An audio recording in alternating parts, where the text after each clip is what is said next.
So first off, I want to watch a Bloodborne video that I still have to react to watch. If you guys don't mind. All right, pause the music. So apparently this is a video. Who sent it in actually? I think it was Alon that sent it. I think about 2 weeks back, 1.5 weeks back. I know you will be here, but we're entering spoiler territories in Lies of P for you, or most of it. Just so you know. But first we're gonna watch a Bloodborne video. That's why I just created a new scene, just for the heck of it. Not this one, but this one. So this video is Bloodborne review, Defeat Gods, Doll Wife Simulator. I don't know what it's about. It's from Max0rs, and I've heard this is a good video, and I just wanted to watch it with you guys. As you can see, I was scrolling upwards, and my mouse is just F. All right, let's give it a watch. Let's give this a watch. The video has spoilers. Bloodborne is a Lovecraftian horror RPG that no one understands by definition, where the player is free to attack hordes of human children at will and consume their innards. If that in-depth and engaging anti-baby gameplay appeals to you, keep listening because it gets worse. In this game, you play as John Bloodborne, a foreigner incapable of speech without the use of sign language, and stricken with Habsburg disease, comes to the ancient city of London, seeking treatment for the sins of his cousins. In doing so, what the fuck is going on? he will begin hallucinating talking dolls, spider people, and the great people. Journeying further, those patches. John Bloodborne becomes conscripted into the service of a gay elder god and the 60-year-old man he keeps as a pet, and is given the ultimate task of killing an invisible infant in order to cure his anemia. To accomplish said Herculean task, the player must journey through dark forests, terrifying nightmares, and the meth-ridden alleyways of a post-Brexit Britain, slaying monsters, exploring, and tricking women into being impregnated by gods so you can consume the child. This game is an excellent realization of a Metroidvania with something new around every corner. A great action RPG which pits you against insurmountable odds and extreme How the hell do you edit a video like this? Holy moly. Challenges, and has a gripping story and lore about discovering the Eldritch truth. So if you can, play it yourself because I'm not going to hold back on the details. It's no secret that my reviews are entertainment first. I've played the game before twice, so that's good. Advice. Those spiders. However, most people can't play this game, ever, because you have to buy a $400 magical box sold by the wizard Sony in order to experience it. And even then, you get to see it in an amazing 30 frames per second with no anti-aliasing. Port this game to PC, I beg of you. In fact, I can assume that a lot of people watching this video will basically never play the game. But that's probably something that will never happen, that Bloodborne will be ported to PC. Sadly, because From Software doesn't, I think From Software doesn't own the IP. I think Sony owns it. But I'm not sure if I'm correct on that. Keep watching because I'm hilarious and original. Do that, and I can give you the full, unfiltered, uncensored, unsubstantiated, and unsportsmanlike experience that is Bloodborne. The Persona music!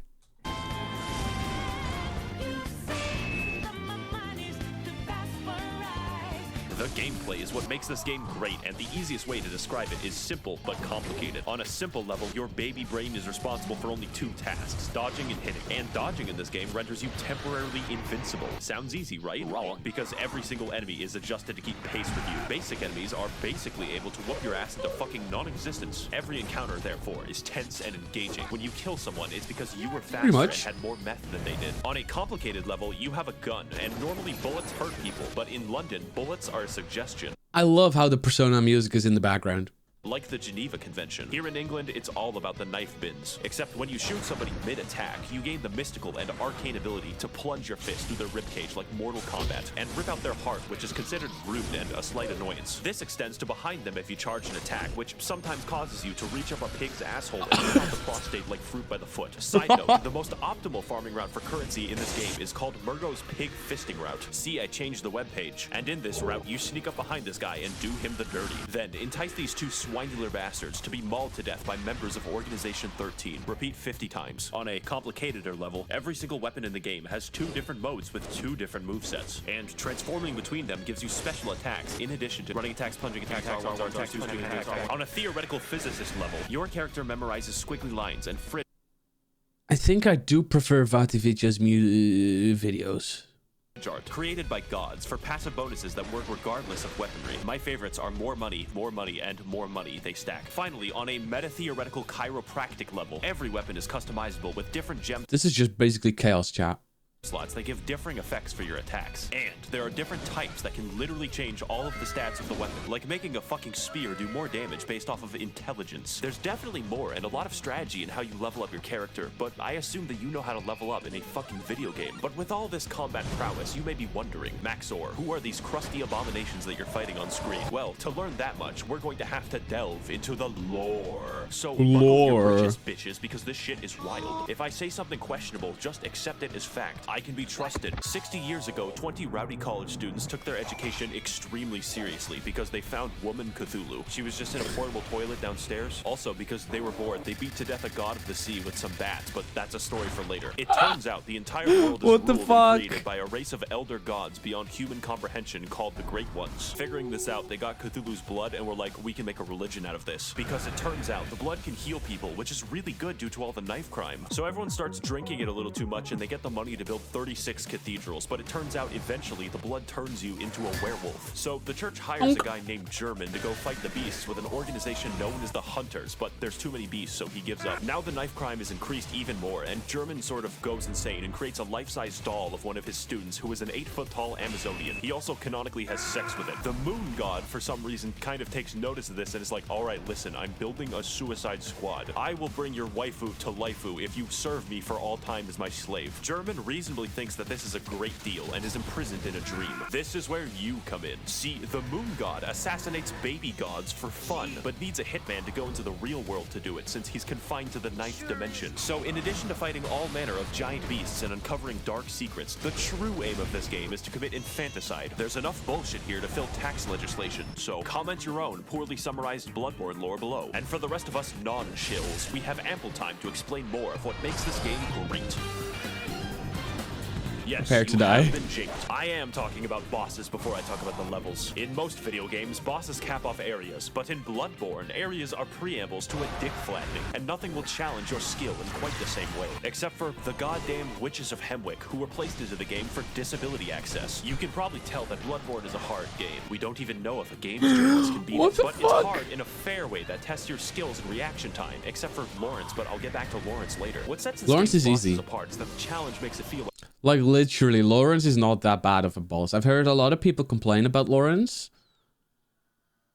but in my opinion, Lawrence is fairly easy, and easy in my books is like 10 tries max. like you're a really small dude jabbing a toothpick into a building-sized deer demon. So yeah, I would be impressed if he killed that. But not only that, unlike Dark Souls, every single boss reacts meaningfully to how you attack them. Large beasts can have their bones cracked and their tendons wound into a slinky. Bone boys can be knocked over and have their marrow shipped. And human enemies will wince and recoil when they see your height difference. As well, every boss punishes you for cowardice and actively discourages backpedaling with their forward momentum, causing every fight to be an elaborate dance with a thrilling back and forth. Unless you're fighting Rom, who is the really hungry caterpillar if he had a lead. That's a boss people with arachnophobia don't like. Of arachnid slaves who threw their heads underground like there's lots of Spidey boys. Don't talk about him. And while we're on the subject of bad bosses, this motherfucker, let me tell you something. The humanoid bosses in this game are paradoxically the most dangerous. But Mikolash is a psychological hazard that will hurt you personally. This boss literally feels like cut content because the fight centers around chasing him, and his direction depends on RNG, making him an actual speedrun killer. When you corner him, he uses one attack, and then you chase him again, where he gains the power to insta-kill you. God forbid you're hit by it, because that's 10 minutes gone. Here's a tip. Save up 10 poison knives and steal from your family if you must. Then wait until he jumps down this hole, poison him repeatedly, and watch him spaz the fuck out until death. You will thank me. But as a result of everyone who isn't Miko shit, conquering a boss in this game is absolutely rewarding on a level that other games cannot match. It's only because the odds are stacked against you in ways that don't feel bullshit most of the time that conquering them is the main reason I play, and their fights are undoubtedly the best I've ever done in video games. But that isn't most of the time in the game. In fact, a lot of your time time is spent exploring the areas, so let's get into that. Lesson 1 in area design. Where the fuck am I going? Exploration is the name of the game. I get lost only this time, so many you don't bring times. smallpox and kill 20 million people. We're looking at a solid 10 this time, because the main enemies in this game are British townspeople. It's how Why the British? developers made sure you didn't feel bad about killing them. The plague of beasts infecting London causes people's teeth to become beast-like, makes you aggressive at night, and slurs your speech. So it's up to you to stop them, as a hunter should. If you don't look up where to go next in this game, good fucking luck. People get lost all the time. Get used to it. This game doesn't do exploration like, oh look, there's loot in this hallway, my dopamine's gonna go crazy. That's baby shit. This is daddy's exploration, where you find a route back to a place you were in 10 hours ago. And I hope you weren't expecting a mini-map, or any map. Every single hallway is a rabbit hole of discovery and your hand isn't held. Case in point, Cathedral Ward is a level but feels like a hub area because it connects to fucking everything. And True. Hold up. Case in point, Cathedral Ward is a level but feels like a hub area because it connects to fucking everything. No. Is it this button? Yeah. Look at that. Literally, Cathedral Ward connects to every fucking thing. That's bizarre. Whoa. Yep. And where That's you start cool. the game is in the middle of a loop-de-loop involving torturous experimentation. Just look at the fucking map of this game. Everything overlaps. And yes, there is a level called Nightmare Lecture Hall. And no, it does not connect to the Altar of Despair, although you would think that. Fittingly, the Lecture Hall is the smallest area, and more fittingly, 90% of the combat is graduates throwing cum at you. The game also has 2 completely secret areas that you would not find without the internet. I would tell you how to enter, but I don't want to do calculus. And what you get at the end? Upper Cathedral Ward is legitimately a horror area in a game loved for its combat, because it's filled with enemies who act out my greatest fears. Yep. Permanently. Gives me fucking chills every time I talk about it. Castle Canehurst is proof that From Software hates us all, since the best area in the entire game requires you to go to the Field of Corn in Ohio and trek down Waldo. But it's worth it to invade the house of that parasitic queen. What am I her demented watching? Castle, so that she may feel the wrath of the proletariat. All we have to do is kill Prince Philip, who guards the way as an eternal lich. On top of this, there are numerous Lugaris was fun though, like legit. Lugaris was really fun to fight against. NPCs and NPC quest lines spread throughout the world, all with a series of interactions with each other depending on location and timing. For instance, you could direct nuns, prostitutes, and Prince Philip to a church run by a lonely black sludge, then perform enough blood transfusions to send the nun into a yandere rage. Or you could direct them to the nice woman who runs the clinic down the street, who only wants to help and assist others. Then take a strange path through the forest and into her clinic to discover that she's been experimenting on all of them in order to create the Blue Man Group. And if you want, you can take the umbilical cord away from her schizophrenic ass and eat it. The sky's the limit in Bloodborne Blue quest Man lines. Group. And you know what my favorite quest line is? The one where you descend into literal hell, complete with eternal punishment, insanity, and femboy fishing, the scariest of them all. I'm of course talking about the DLC, the DLC was good. only DLC for this game. And if you play through Bloodborne, you have to play through the DLC. I'm not giving you a fucking choice. So to learn why, you should play the best expansion ever made since Spore Galactic Adventures. Spore! Jungles. Come with me on this amazing journey to find the secrets of the Bloodborne, the old hunters. The I old want you to imagine hell. hunters. Now imagine hell written by H.P. Lovecraft. It would be filled with squids, immigrants, and air conditioning. This DLC has none of that except the squids. For you see, those college kids from the lore section of the video were built fucking different. They experimented on an entire village and possibly beat up a god of the sea so fucking bad that her consciousness in the 9th dimension died. We spent an entire game killing an infant and these guys somehow killed the MILF god. But anyways, in the process of this, it cursed them and all of the hunters to be doomed to a hell upon death, where they will hunt in a bloodthirsty rage without rest for all eternity, indistinguishable from a political subreddit. Case in point, this is Ludwig. He's the first boss of the DLC and has a reputation for causing refunds. Not because he's bad, but because he's too good for you. The first phase is as difficult for me as realizing that Golden Corral is not actually a real corral. But like every restaurant except Golden Ludwig is a fun fight, okay, to be honest. corral, the rewards at the end are delicious because his second phase is even harder. Now, I'm not going to lie, this DLC has 4 bosses and 3 of the hardest bosses I have ever fought in any video game ever. So, your ass will be clenched the entire time, and the fact that he's the 3rd hardest is fucking concerning. Some people tell me, Max0rs, your videos have gotten me through tough times because they made me laugh. But like this boss, you are the one who is truly overcoming these challenges, and I believe in your ability to beat both of them. King. Boss Lightning Round. The DLC has many such cases of amazing bosses, including Lady Maria, who is the basis for Germans. Lady Maria is the best boss in the entire game. Extremely creepy 8-foot-tall doll fetish, but we'll get back to that. And Orphan of Cause, who was born from the literal dead body of a god. If you enjoy the sensation of being beaten to death with a sharpened placenta, this is the fight for you. And as with everything that From Software sharpened placenta makes, they threw in a boss that they didn't. Why am I watching this? I'm of course talking about Lawrence, which is a very mundane name for a fire monster locked in hell. Take my advice, don't fight Lawrence, you only lose a part of yourself. Lawrence is not that hard. Dropping off his own legs and then violently vomiting and shitting lava everywhere. I've always wanted my game about dynamic dodging and elaborate fencing to be reduced to shitty elaborate fencing. Like Team Fortress 2. To wrap things up, the music of this game is pretty good, but the DLC music is fucking insane. I don't know what it is about Japanese composers being able to make better symphonies than the continent that invented them, but just take a listen. Holy shit, I am alive right now. Have you ever thought, as I do, that this game is just too good? That you would really rather be playing a shittier version of the game, such as the engagement of the Chalice Dungeons? Oh boy, please don't. Let's not talk about the Chalice Dungeons. Except for half of them, because Bloodborne has an optional system of infinite dungeon generation for all of those who wish to break free of the shackles of good level design. Let's talk about how, and more importantly, why.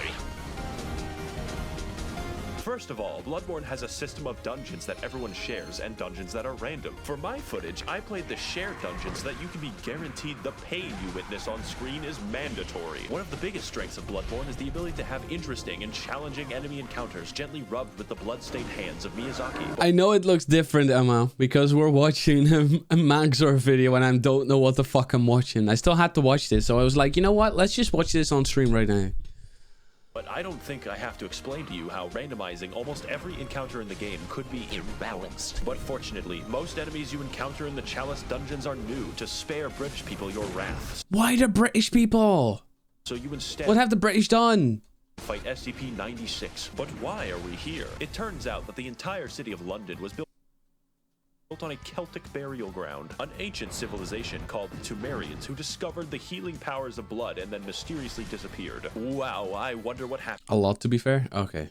This is all cool in theory, but the reality is that most of the time you fight the same 4 enemies, and the first 3 dungeons can be replaced by Simon Says. My cat literally wouldn't notice. The Chalice Dungeons are so forgotten that the developers use them to put joke enemies into the game. My favorite is the man who aggressively rolls at you stark naked wearing only his Nikes. The uniqueness also extends to the bosses, and they're actually pretty cool, like Sumerian Descendant, Watchdog, and the 3 overweight men. Do you remember that? The 3 overweight men? Basic enemy from like 2 levels? He is the boss now. Rom, he is the boss again. The only thing yeah, that's a boss that people with arachnophobia would not like I said before. Stopping me from throwing myself into a wood chipper is the fact that Mikolash isn't back. And if you're going to have replays, you probably want to make sure that they're actually good. In fact, the bosses are so fucking imbalanced that the Watchdog fight is primarily comprised of instant kill attacks. I beat Sekiro backwards on a keyboard, and this shit is too fucking much. Now, normally that would be all, but the dungeons go deeper. What we have discussed so far is merely the surface, and there is a much darker syndicate lying just below.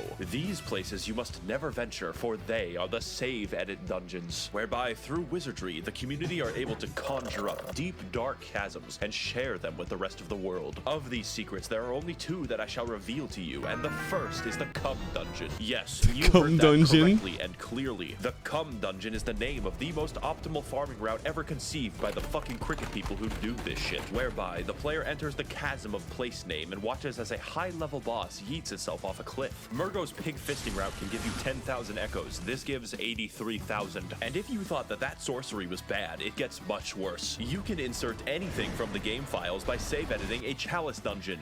anything. This includes cut and unfinished content from the game that the developers forgot to delete. Like Oh, this that's doggo sick. who attacks you with invisible lightning. Overall, the chalice dungeons are bad. They're not actually very fun to play, and yet I love them. Everyone loves them because they allow us to further explore a long-dead game with the help of a passionate community. Now, before we sign off, I know what you're thinking. Max0rs, what about the multiplayer? That I would love to talk about with all the footage I have, but it's dead. If this game releases on PC, and it better, then I will talk about the multiplayer extensively. And finally, this game and this video would not be complete if I didn't talk about the hunter's dream. After all the combat, the battles, and the difficulty of this game, it's nice to have a place to recharge, purchase items, upgrade weapons, and watch as it violently burns to the ground. This is where you'll find German slowly wasting away as his soul remains captive for an eternity, and his doll waifu that he sold his existence to be with. She talks to you, levels you up, offers you advice, and German says you're allowed to have sex with her. When I fell down and felt defeated, she was there to pick me up. When I emoted at her randomly, she pretended to be impressed, and she was there, graciously standing in the background of this one shot that I took of myself. She is our waifu now, and the game